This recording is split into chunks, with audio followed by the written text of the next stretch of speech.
Alright, so good afternoon. Welcome to SOAR's workshop number 2. Again, this is by the Student Outreach and Academic Retention Program by San Francisco State University from the Student Resource Center. My name is Bo, and I am the program coordinator for SOAR, and I'm one of the facilitators for today's workshop. So this workshop is about, was voted by your fellow students from SOAR during the welcome reception in September. And it's called Family Communication, Building Family Communication While You're in College. And this workshop is going to address several things. One of them is going to be various factors that affect family communication, some of the themes that come up when you're dealing with family, and what are some of the supports and resources that have worked for you when you're dealing with family. Here to also help facilitate the workshop are mentors from last year's cohort of SOAR, who will briefly introduce themselves to you. I'm Carolina. This is my second year. I'm a kinesiology major, and I'm from San Jose, California. I'm Olivia. I'm criminal justice major, and I'm from San Jose as well. I'm Walter. I'm second year here, and my major is criminal justice, and I'm from Los Angeles, California. Great.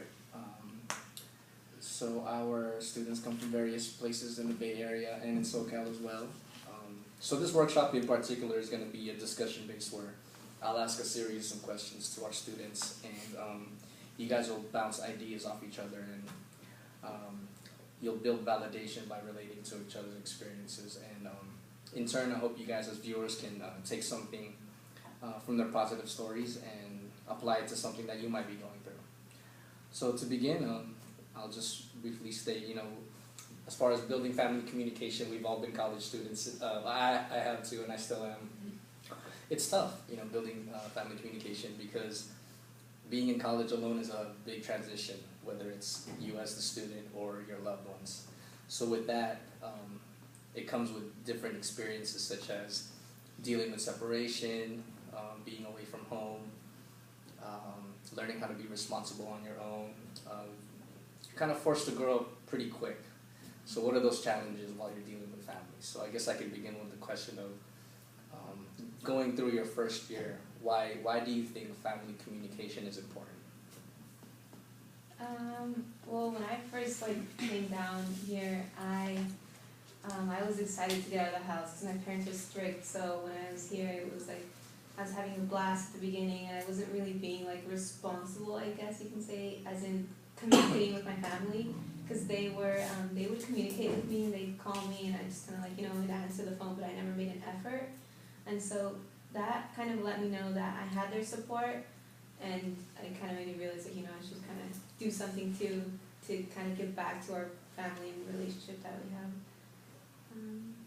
I definitely could relate to that as well, because my mom is very overprotective of me, and I'm the first one to be pretty much out of the nest in a university, so she kind of was like, oh yay, but then she's kind of like, nah, I want you back home, and she kind of was there because supportive wise, and I kind of would be like, I'm just glad to be free, out of the house and be able to do what I want.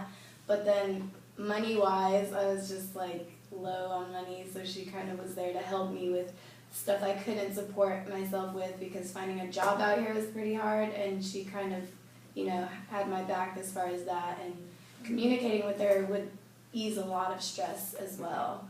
So it kind of helped me get through the whole year with, being able to talk to her and, I guess, learn from her and myself, I guess, yeah. Just someone to really talk to about problems and stuff like that in particular.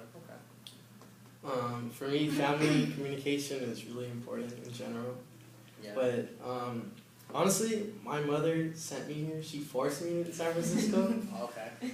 Because she wanted me to be independent already. She wants me to have the experience of being independent at a young age. Yeah. So, and it's kind of hard, to be honest, but just having calls from my mother just makes me feel homesick, and just wishing to be there with her. But yeah, she just tries to make me, I don't know, like, succeed like at a young age. So It's very interesting you say that because I rarely hear students feeling forced to move out, to have independence. yeah. But it exists. But it's Yeah. great that it exists and you brought it up.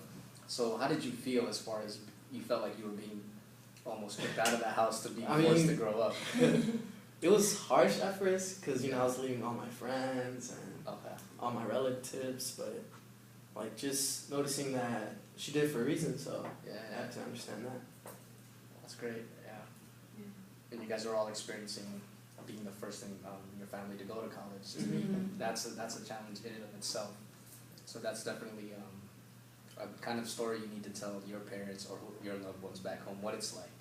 And I'm sure that's something that they can kind of learn about your experience as well. Yeah, I never thought about that. Yeah. I mean, yeah, because you're just going through the motions and figuring out how to grow up, being here. You know, so much stuff going on. While you're excited, while you're kind of fearful of growing up, financial responsibilities. So definitely, it's a lot to talk about with family. So that's definitely one of the challenges. So I guess that's a good segue to the next question. What were some of the struggles you experienced actually when trying to build that communication? Like, were there any communication barriers in the way? For me, there weren't, just because like my parents were always supportive and tried to keep in touch with me. The problem was kind of like me that wouldn't call them, or sometimes I would just like not text back, or I'd take forever to get back to them. So it was like the problem was within myself, and I had to just kind of just realize that with time. And I call them like, or I'll text them like every day, like good morning or good night now. But yeah, it was definitely something I learned from myself. Yeah. For me, I feel like partying and living like kind of wanting to live in that fast life kind of got in the way. Because then when my mom would call, I'd be like, I don't have time to talk to her for like an hour or two. I gotta go here, or I'm about to go to a party or something like that, or I'm about to go hang out with friends. And it'd be like, sometimes I'll answer and I'll be like, oh, I'm about to do something, how are you? And ask her and keep it a brief conversation. But it was like definitely like improved as time went on. Like we talked longer and I made more time, and I'll see how she's doing because I know she has to deal with my brothers and other family members. So yeah. Checking in with them on that. Exactly, yeah. So yeah. Okay. I could relate as well. I mean, I was always out, to be honest, and just having an incoming call from your mom, I'm just like, oh snap, like, I don't have time, you know, because every time I talk to her, it's like an hour conversation or two, and then it'll feel awkward if I answer and I'm like, oh mom, I'm kind of busy. And that's when she gets suspicious and she's like, what are you doing? You know, like, where you at? Like, who you with? And all those 21 questions, I guess. But then realizing that, you know, like, they miss you. So, so you have to understand that you should get time, you know. Yeah. At least a couple of minutes just to like make them know that you're doing all right. Yeah, make sure. Yeah, You're doing fine. Yeah, my mom would always be like, just let me know you're alive. Like, I need to know. And I'm like, okay, I'll text you. Exactly. Yeah. So you guys talk about very interesting ways to overcome these challenges by giving more time and just letting your loved ones know, like giving them reassurance. You're good, you're okay, and I think that's important. That's key for them to even communicate what they want from you, because sometimes we can really misunderstand what they want from you. Like they could just be bugging you, asking 21 questions, but to know the heart of why they're doing it because they care, I think really helps. I think that really is important for any student at any level to know. Like it's because they care and they're coming from a good place. And then you guys talk about a big social aspect to the challenge. Wanting to connect and make networks with friends, and just having that independent social aspect really can be an obstacle as well, but I think maybe it's about finding that balance with the family at the same time that you guys are learning. And it's not just, you got it this year, I can do it again. It's a process for everyone, for anyone. Cool, so I guess that kind of relates to this next question. Like, how did you guys cope while in college with some of your challenges? And we can tweak it a bit. Like, how did you guys cope while you're away from college, being here, having no familiar support that you do have from home? I definitely became like more independent. I did things for myself. I feel like before I would rely a lot on my mom because she was always on top of things. Like I'd ask her things, or she'd be like, "Did you do this for this scholarship, or did you do this?" And I'd be like, "Oh yeah, okay." And now it's like I have to look for things myself, and I have to like make my own networks and like my own connections in the school. Yeah, so I feel like I grew a lot, and I became, before I was like kind of like shy and I didn't really talk, and now it's like I have to, or else I'm gonna be like stuck and like no one's gonna ever talk to me.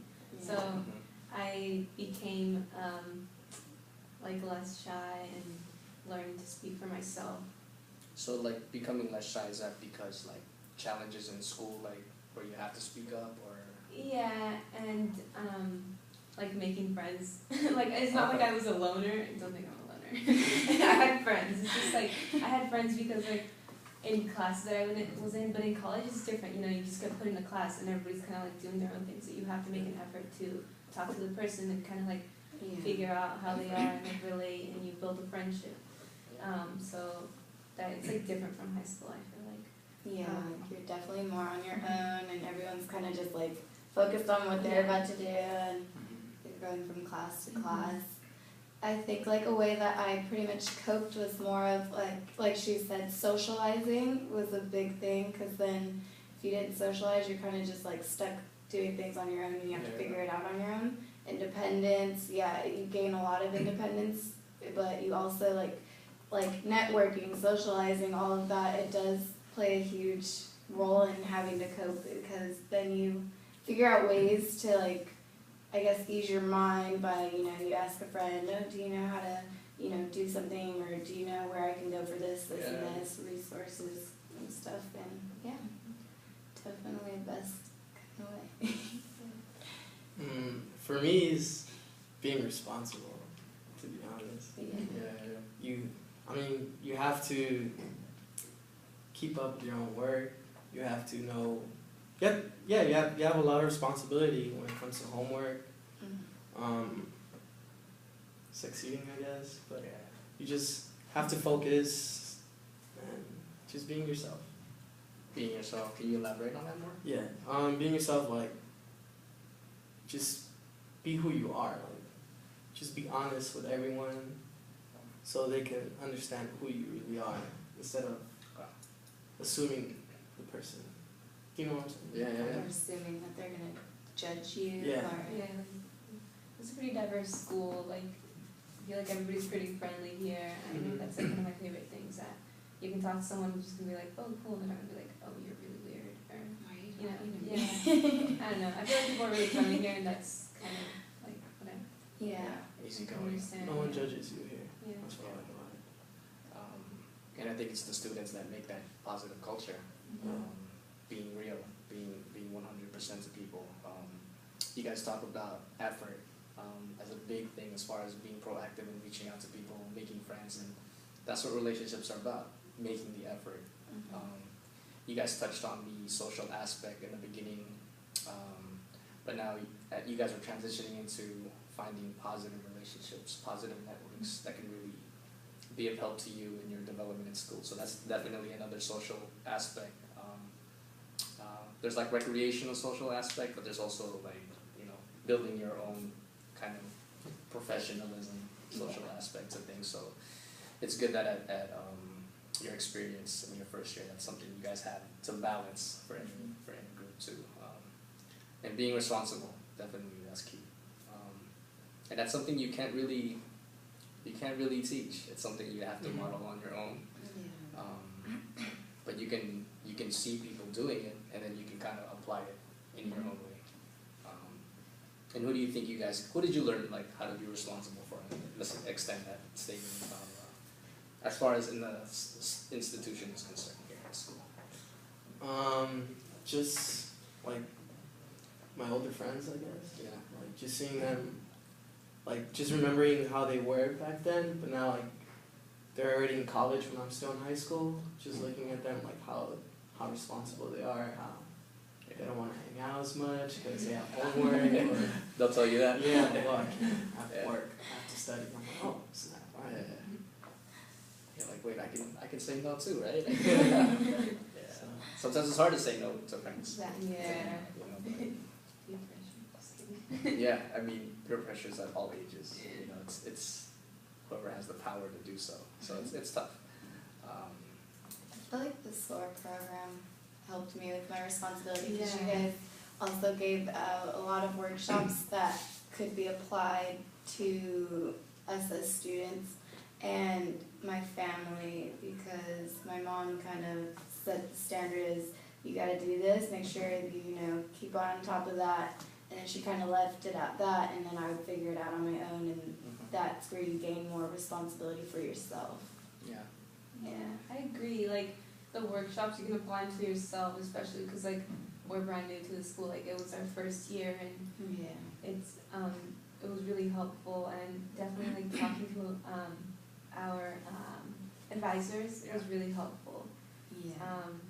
I feel like it kind of pointed me in the right direction, and there's not as much confusion as a first year student, and yeah, I agree with that. Some sort of safety net there. You know, Yeah. you have people to ask questions, advisors. And it's kind of like I noticed in our experience last year in the workshops, you guys were building a little community with each other because you guys were talking. You guys knew each other, familiar faces. I don't know if you guys had classes together. You guys ever saw each other?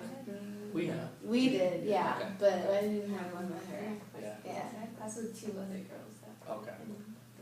And that helps to know that Yeah. you know exactly what they're going through Exactly. in these workshops. So yeah, just normalizing our experiences as students and communication with families. So so you guys brought up SOAR, which is a great segue to anything you wanted to share to the students in the future as far as what you think they can do to succeed in their first year. Like your opportunity to talk to our viewers of SOAR. I would definitely recommend to go talk to a faculty member in your department.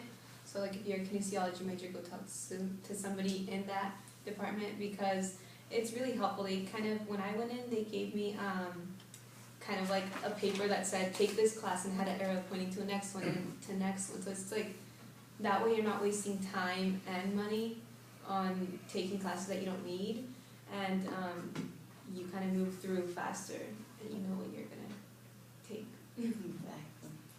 I also feel like coming to workshops at SOAR can also help you, because then you have an idea, pretty much depending on what workshop, you have an idea of what you can apply to yourself or what you feel like you need to apply to yourself more, like money management or time management or study skills or specifics like that. And I feel like it definitely could benefit you if you attend them.